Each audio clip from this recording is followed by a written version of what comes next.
get our picture. Take a picture of Tom. Well, it's video going on. It's supposed to be video, yeah. Okay, we'll get Tom in there. I got him in there. That's sorry. Yeah, that's all right. Tom from San Francisco. I just didn't want your friends saying, The Nile Ritz-Carlton is a luxury hotel located in the heart of Cairo, Egypt, offering stunning views of the Nile River and the city's skyline. Situated in the vibrant downtown area, the hotel combines modern elegance with traditional Egyptian charm. It's known for its exceptional service, upscale amenities, and world-class dining options. Key features include location.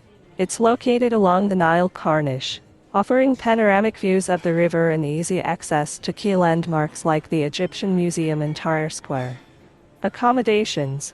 The hotel offers elegant rooms and suites with sophisticated decor, many of which have views of the Nile. Dining. The hotel features several fine dining restaurants, including Shahrazad, which serves traditional Middle Eastern cuisine, and the Nile Terrace, offering outdoor dining with breathtaking views of the river.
But people said, is this a copy of the Hagia Sophia Mosque of Istanbul? No. No, it's not a copy. It's a Turkish mosque anyway. Because this is how the Turks in Turkey, they do their mosques with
The Cairo Citadel, or Citadel of Saladin, was established by the Ayyubid Sultan Saladin in 1176 as a strategic military fortress to defend Egypt from Crusader forces. Positioned on the Mokattam Hills, it provided a commanding view of Cairo and the surrounding areas. Saladin initially built the citadel as a defensive stronghold, but it later became the center of Egyptian government and the residence of the rulers for nearly 700 years, under various dynasties such as the Mamluks and Ottomans. Over time, the citadel underwent several expansions and renovations. Notably, under the Ottoman ruler Muhammad Ali Pasha in the 19th century, the citadel was significantly transformed, with the construction of the Grand Mosque of Muhammad Ali and other buildings. The citadel played a key role in Egypt's political and military history, and by the 19th century, it had become less of a military stronghold and more of a symbol of Egypt's ruling power. Today, it is a UNESCO World Heritage Site and a major historical landmark in Cairo, attracting tourists from around the world.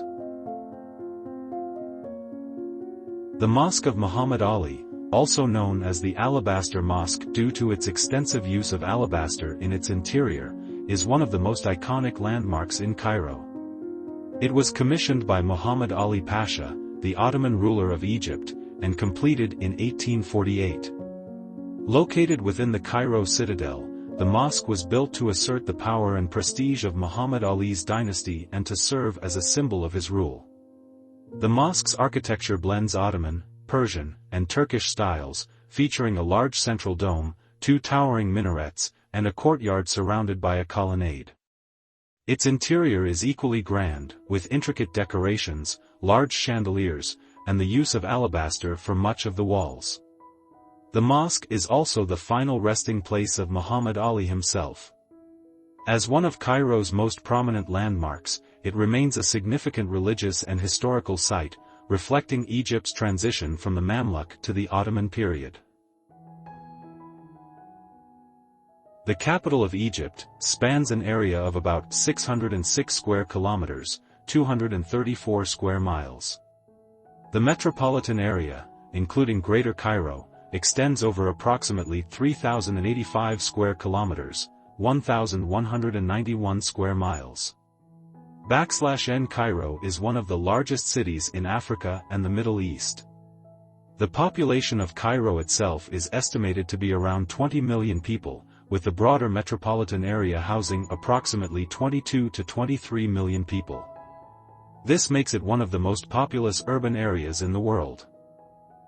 No, you are sorry. I will propose. Damn thing is slow start. Okay. Oh yeah, yeah. And you are Lorenza. Oh, Louis? Yes.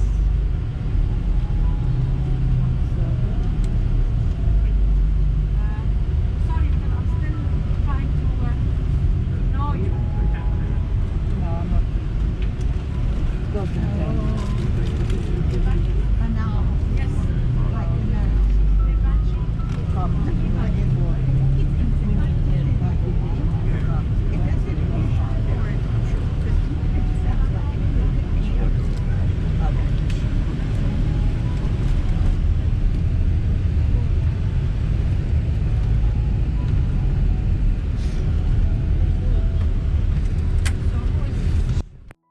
The Egyptian Museum, also known as the Museum of Egyptian Antiquities, is one of the most significant museums in the world, dedicated to ancient Egyptian history and culture.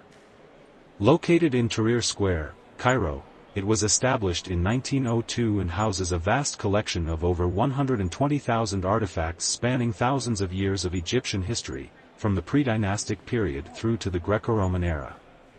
One of its most famous exhibits is the Tutankhamun collection, which includes the king's iconic gold mask, jewelry, and other treasures discovered in his tomb in the Valley of the Kings in 1922 by archaeologist Howard Carter. In addition to the treasures of Tutankhamun, the museum displays significant items such as mummies, statues, sarcophagi, papyri, and artifacts from various dynasties, making it an invaluable resource for understanding ancient Egyptian civilization. The museum has been the subject of ongoing plans for expansion and renovation. A new facility, the Grand Egyptian Museum, GM, is being constructed near the Pyramids of Giza and is set to open in the near future. This will become the new home for many of the museum's most famous artifacts, including the Tutankhamun collection, while the current museum will likely remain a key cultural site. An Egyptian sarcophagus is a type of burial container used in ancient Egypt to house the mummified body of the deceased. These intricate and often elaborately decorated coffins were designed to protect the body and ensure the safe passage of the deceased into the afterlife. Sarcophagi were typically made of stone, such as limestone, sandstone, or granite, though wood and other materials were also used, depending on the individual's wealth and status. Sarcophagi were generally rectangular or anthropoid, human-shaped, in form. The anthropoid shape was particularly popular during the New Kingdom period, circa 1550 to 1070 BCE. The outer casing of the sarcophagus was often large and heavy, while the interior was carved to fit the body of the deceased. The exterior of the sarcophagus was frequently adorned with inscriptions, hieroglyphs, and images that were meant to protect the deceased and ensure their well-being in the afterlife. Common decorations included the name and titles of the deceased, prayers, and depictions of gods and scenes of daily life or divine interactions to help guide the deceased. The face of the sarcophagus might be carved to resemble the deceased, particularly for high-ranking individuals or pharaohs. The sarcophagus was part of the burial process that aimed to safeguard the body and soul, ensuring the deceased's safe transition into the afterlife. Egyptians believed that the body needed to be preserved and protected to enable the person to live again in the afterlife. Many sarcophagi were placed inside tombs, which were often elaborate structures designed to protect the body, its belongings, and provide the deceased with provisions for the afterlife. Sarcophagi were often used in combination with multiple layers of protection, such as the coffin, which fit inside the sarcophagus, and sometimes additional canopic jars, which were used to store the deceased's internal organs. While many sarcophagi for pharaohs and wealthy individuals were made from expensive stone materials, such as granite, those for less affluent people might be crafted from wood or other more affordable materials. The use of stone, particularly for royal sarcophagi, symbolized permanence and protection. The Egyptians believed that the sarcophagus, along with other burial rituals, would ensure the safety of the deceased in the afterlife. Protection from decay, enemies, or evil spirits was paramount. Prayers and magical texts inscribed on the sarcophagus, such as those from the Book of the Dead, would help the soul navigate the challenges it might face in the afterlife and reach the afterlife as paradise, known as the Field of Reeds. The sarcophagus of Tutankhamun is one of the most famous examples of Egyptian burial practices. Found in his tomb in the Valley of the Kings, it is made of solid gold and richly decorated with intricate details, symbols, and precious materials. This lavish sarcophagus highlights the grandeur and importance of royal burials in ancient Egypt. In summary, the Egyptian sarcophagus was an essential component of ancient Egyptian funerary practices, designed not only as a container for the deceased but also as a vessel for spiritual protection and the continuation of life in the afterlife.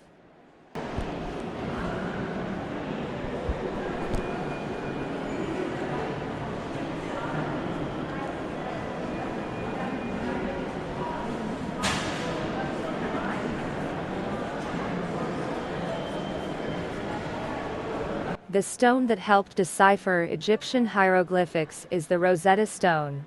Discovered in 1799 by French soldiers near the town of Rosetta, modern-day Rashid, Egypt, it played a crucial role in unlocking the meaning of Egyptian writing. The Rosetta Stone features the same text written in 3 scripts: Greek, Demotic, a simplified script used in daily life in ancient Egypt; hieroglyphic, the formal writing system used for religious and monumental inscriptions. The Greek inscription, which could be understood by scholars of the time, provided the key to translating the hieroglyphic and demotic texts. The work of scholars like Jean-François Champollion, who was the first to successfully decipher the hieroglyphs, was based on the comparison of these scripts.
No, this is like 3,500.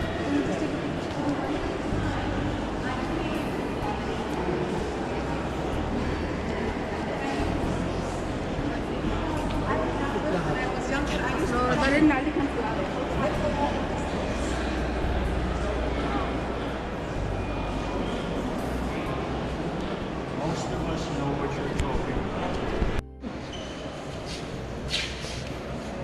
This is the Book of the Dead. It is a collection of ancient Egyptian funerary texts designed to guide the deceased through the challenges they would face in the afterlife. It consists of a variety of spells, prayers, and incantations intended to protect the dead, help them navigate the underworld, called the Duat, and ensure their resurrection and eternal life. These texts were typically written on papyrus and placed in the tombs of the deceased, often alongside mummies, as part of the burial rituals.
The King Tutankhamun collection is one of the most famous and valuable in the world, primarily because of the extraordinary artifacts discovered in his tomb by archaeologist Howard Carter in 1922. Tutankhamun, who became pharaoh of Egypt at a young age, ruled during the 18th dynasty of the New Kingdom, around 1330 to 1323 BCE. Though his reign was short and relatively uneventful in terms of military conquests or major political changes, Tutankhamun ascended the throne at around 9 years old and ruled Egypt from approximately 1332 to 1323 BCE. His reign lasted for just about 10 years, and he died at around 18 or 19 years old.